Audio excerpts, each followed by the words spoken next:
been there for 8 years and 11 months. 8 years. Okay. During that time, I know that there were different ministries, different groups that were coming in, different people that were coming in wanting to trying to help. So what state of mind were you in when those people were coming in? Because, see, that will help me. You know, I've never been in prison, but I go in the prison and I help out in whatever way, you know, that I can. But you being on the other side, what was most effective by the people that was coming in to help you through your process? Yeah, I know you were reading and you said you read the Bible, but what are some other things did you do? Were you welcoming or of the mentors that were coming in, or of the, you know, the people that were coming in trying to help?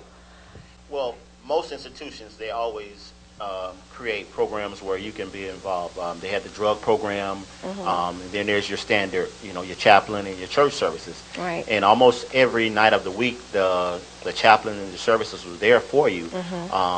But some of the guys that I participated in the sports with, a lot of those guys were really into reading the Bible and trying to motivate more of us to become as a unification of a team. Right. And some of the older guys that I looked up to, those are the ones that really kind of like, hey, you got to start believing in yourself, believing in yourself. And one thing that I can say that has helped me here now today, that a guy told me when I was in there, believe in the inner man.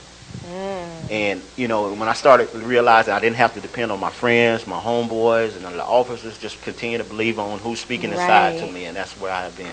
Right. So that really helped you. So your peers, like the other positive peers, helped you, you know, through the process.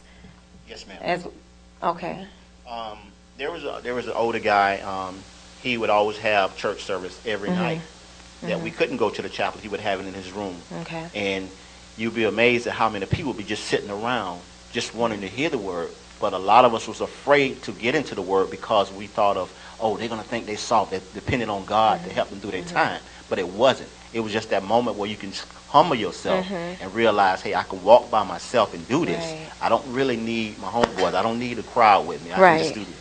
Well, did you know that there was more to you than selling drugs, or where you came from, or what society had labeled you? Did you, when you went in, did you have any kind of idea that there was purpose on the inside of you, that God had a plan for your life, and that when you get out that you could actually do something better? Oh, yes, ma'am. I mean, like I said, as an adolescent, my grandmother, she kept me in church, and you know, she was like my parent that really raised me, because I didn't live with my mom at the time, and I grew up, you know, watching what was going on in my neighborhood. You know, by eyesight, I wanted to imitate what I saw the other guys doing. Right. But, you know, when I came home, it was like I knew I had to make a change, and I had prayed and prayed, and asked God just give me another chance. Right. So the return, when you, the reentry, when you got released and you came home, did you see any of your friends? What about those old girlfriends? Did they come around, or they had gone on? Well, yes, I did. Because, see, that all of that play a big part in your reentry. The people that surround you, and the family and the support system. But then you have the old crew. There's still, some of the old crew is still out. So how did you handle that? Well, when I first came home, I really didn't get a chance. I went in the neighborhoods. I said, I'm going to make my touch bases with my friends, and most of the ones that I saw.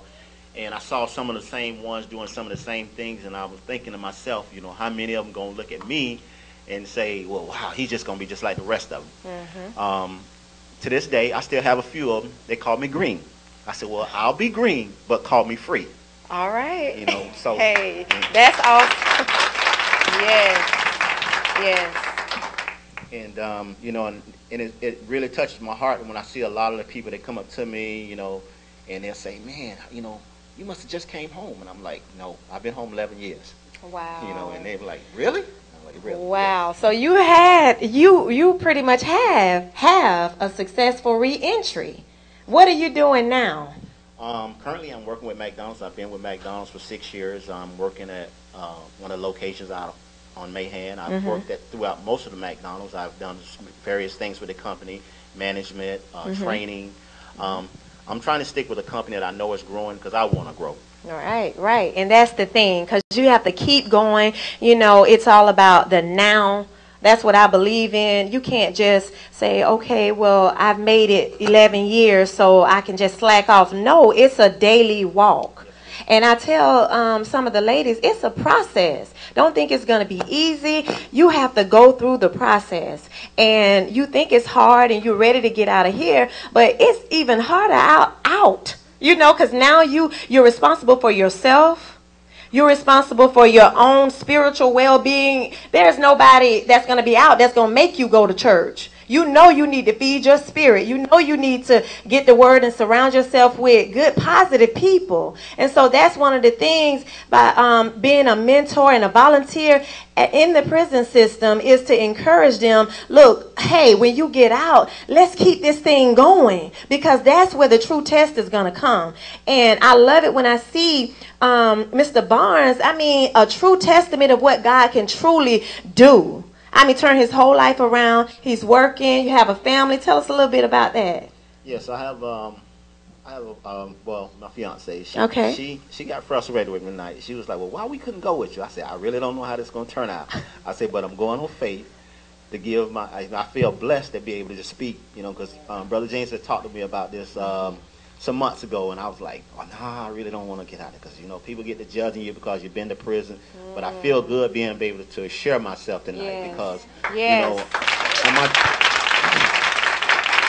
on my job, no matter where I go, I'm constantly getting parents, friends, hey, I got my child needs a job. Anytime I look on Facebook, I got 4 or 5 messages. Somebody's asking me, can I send my child to you? They need a job. And that makes me feel good, because I look back when I sat with a counselor when I first started college in '84, and she asked me what did I want to do. I said, well, I want to get into public service. And she was like, okay.